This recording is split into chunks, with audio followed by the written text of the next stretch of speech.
Like many of you, we've battled depression during life's ups and downs. Music has always been the one thing that we could rely on to get us through the tough times that we all face. Hey everybody, thank you for listening to this episode on When Words Fail Music Speaks. I'm your handicapped host, James Cox, and we have a very special guest, Malcolm Brixkhouse. Let me tell you about it first. So Malcolm's solo project incorporates hip hop influences and hints at a bold and new creative direction. As unlike the truth were dissolving, Brickhouse was planning his musical future. He is intent on crafting a whole new wave of music, a new era of rock and hip hop metal that emerges into the energy of Little Uzi Vert and Trippie Redd with Linkin Park and Disturbed. We are very honored to have Mr. Malcolm Brickhouse. Hey, Malcolm, how are you doing today? I'm good, and you? All right. Yeah, man. Like I said before on the show, it's an honor to be interview you right now, and yeah. So my first question is, how are you? You know, during this pandemic, I know it's hard for some people, but I just want to know how are you doing in in these times. The pandemic hasn't affected me that much, specifically. But like more like personal problems, personal growth kind of stuff. It gave me time to reflect and stuff like that. So Nice. and work on more music. So Yeah, hey man, that's always a good thing, because music motivates me in so many ways. When I'm depressed or have anxiety or something, I always turn to music. And music is a powerful thing for that. right. So it's always good that you're always working on stuff. It's always good for the Right. mind too. So um, so I heard it in an interview that you wanted to be a musician ever since you were 7 years old. That's It's correct. okay. So yeah, to me it sounded like you were in a house full of music and parents that supported you your whole career, right? I wouldn't say I had a house full of music. Okay, I think my mom just wanted to get me into a bunch of different programs to see what I was interested in. So she tried me out for a bunch of stuff right. and realized that I liked metal. So she bought me a guitar. And that's kind of how that started. Yeah. And then I had a friend, his name is Jared. He played the drums and started a band. And my mom saw the talent in it and we kind of just pushed it and it did what it did. Yeah, yeah. So metal is like one of my favorite genres of all time. What was it about metal that really took hold of you? Say it again. What was it about metal music that really took a hold of you? Because that's my favorite genre too. So I mean, Right. I felt like hip hop or anything else that was on the radio, it didn't really speak to me. It sounded like cool, but like listening to metal, I don't know. I feel like I was always like a dark kid for some reason. I think I was just born like that. I was right, like, I'm just always into like, I don't know, like when I watched wrestling, I was into like the Undertaker. Like I just like dark dude. stuff. I don't know. I guess it's like a little thing with being sad. It's like a, I don't know. It's like a weird thing. I don't know. And metal music just like spoke to me. I don't know. It just felt right. Right, yeah, man. Man, you're speaking my language because I love wrestling the most. And Hmm. I found that the Dark Ministry Taker really, Yeah. really took to me too. Because like you, I kind of like that dark stuff. Back when I was a teenager. But nowadays I just listen to everything. Right. Yeah. Um. So what other than the metal did any other genre speak to you at age 7 to become a musician? Say it again. Besides metal, did any genre of music really speak to you become a musician? Because at age 7, Um, Not really. No, only metal. metal. Um, yeah, that's because my mom bought me the guitar, so I learned how to Oh, play. okay. You Yeah. know, Yeah. Yeah. So what what kind of guitar was your first guitar? um, it was a Toys R Us guitar at first. Nice. That's what Yeah. it starts with, Yeah. and then I got like an Ibanez, and then an ESP, and then I got an ESP endorsement now. So I stuck with ESP. Hell yeah, dude! Right on. Yeah, yeah. Those endorsements are. are such a good thing, for Yeah, musicians nowadays. So, um, what? Oh, okay. So, you live in New York City, correct? correct. All right. So, what is, and what was the music scene back when you were growing up, as opposed to what it was before the pandemic, or Um, or did it change at all? it didn't change at all. Okay. Still just trap music usually. Okay. Um, You know. Did uh did you go to a lot of concerts as a kid, or like did? Uh, oh, as a kid, yeah, I went to a million concerts. My Okay, parents yeah, took me to so many concerts. But then even like with the Unlocking the Truth thing when it blew up, I got to meet all my favorite bands. So I was always at concerts. right, yeah, So yeah, nice. So, meeting band members, who all did you meet? Cause I've been to a lot of concerts too, and I met a lot of musicians. I've literally met every single band that I grew up listening to. Oh, Like nice. I can't name a band I maybe like I haven't met Linkin Park. Right. Yeah. Um, I haven't met all the members of Slipknot. But I've met like Disturbed. We went on to our Marilyn Manson slash like Guns N' Roses, Yeah. like Metallica, like pretty Oh, much everybody. Like wow. Okay. Nice. Nice band. Yeah.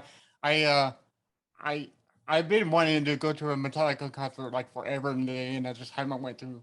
Yeah. yeah. I've heard they put on the best concert ever made. You know. Uh, uh, I don't know. I'm not really a fan of concerts anymore. I'm oh. tired of Yeah. like being at them. But Yeah. it's a cool experience though. Oh yeah. Yeah. Okay. So I asked your dad already. Okay. So um. Would you tell our listeners how the previous band Unlocking the Truth was formed?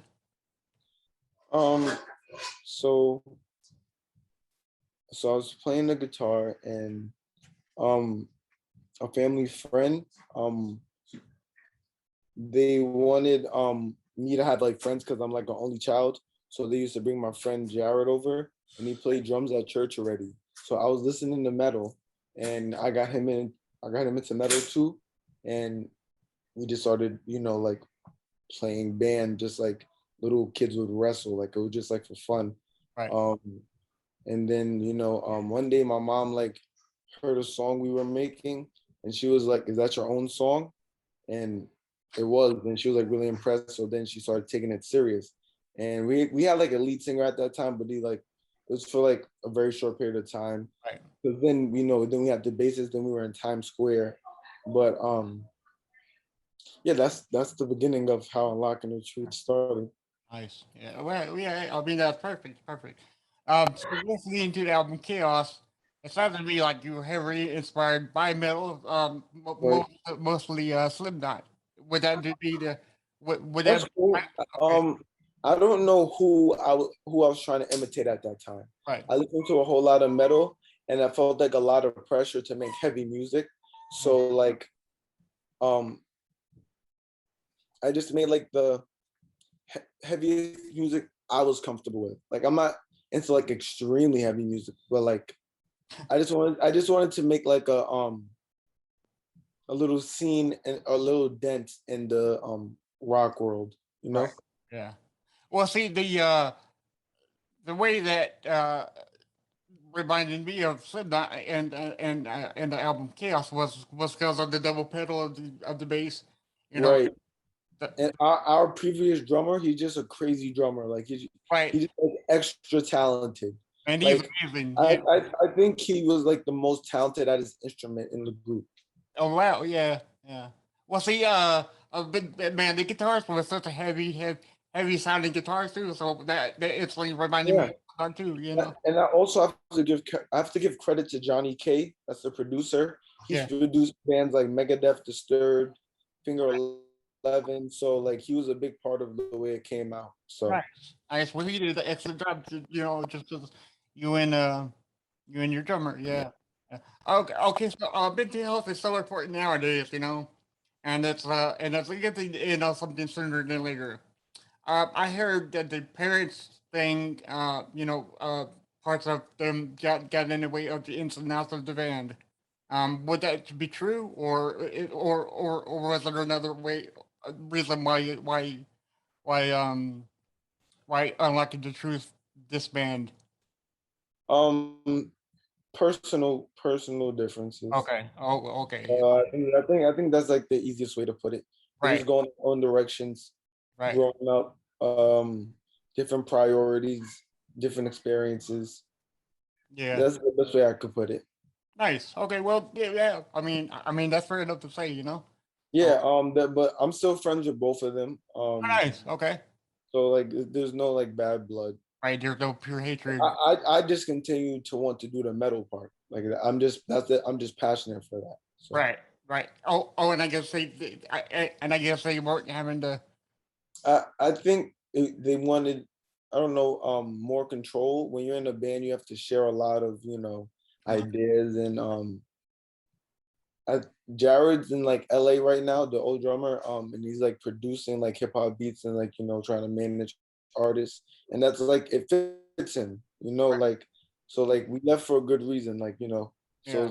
it wasn't bad. Like, there was tension, but like, Right. we left on a good note. Right. Yeah. So I guess the more safer way to say it would be a little bit e- ego's got in the way some of it. Say it again. Did a little bit of like ego get in the way of the band working together during the end? Definitely, but I think it was more amongst the parents and like the management. Okay, Greed, greed comes in when money comes involved. So, that is we true. were just young doing what we were doing, and the parents look at it from a business perspective. Right. So, I think that's kind of what ruined it. And Oh, also, like, things come with like our quick like rise to success, didn't have really any backing. We didn't have any music out at the time, so it was like only like a matter of time before like that wave of us being cool yeah, like would sustain. yeah, We yeah. just weren't prepared for it. Right. So, so when you okay, so in Unlocking the Truth, you were the songwriter for that band, correct? Mainly I was the main songwriter, yeah. Oh, okay. All right. So okay. So since you said that, I guess the writing for like the truth and your solo project didn't change because you were the writer. No. No. Okay. So it's kind Yeah. Yeah. okay. The first album was recorded by Johnny K, and I literally studied everything in home studio, and everything I do now is from my home by myself. Right. But I still write all the music. Right. I guess that would be the better way to do it because you answer to yourself. You don't have to Right. check with anybody else. Which is The only bad side about that is that I really don't like collaborating with people, and it gets pretty lonely, and you can kind of go crazy like just listening to your music. You like overjudge it, and then like you think it's right. bad, and it's really not. You're just like by yourself with these sounds just bouncing back and forth and mixing all the music, like it's hours of work. Like, that's the only downside, but I do enjoy that I don't have to ask somebody else if they like all the hard work I already put into the song. Right. Nice. Nice. That's well put. So knowing that you said that overthinking things, I watched your YouTube music video on Rapture, and I think it's amazing how you incorporated hip hop and metal together. Uh, when you left on like in the truth, did you decide to do that like right away, or just like metal tunes, and you're like, this isn't working. I want to incorporate hip hop with it too. No, no. The last songs I put out with Unlocking the Truth were already in that direction. And that's after Chaos. We put out 3 songs: Pretend, Come Closer, and Mama. It's still there. And I self-recorded all of that just like I do my new music. Right. And it started back then. It wasn't just a switch like I decided to. It was more just like musical and personal growth. Before I was just copying bands that I wanted that I looked up to. And like as I got older and realized what I wanted to listen to, I started making music that I wanted to hear. And Right. that's just what it turned into.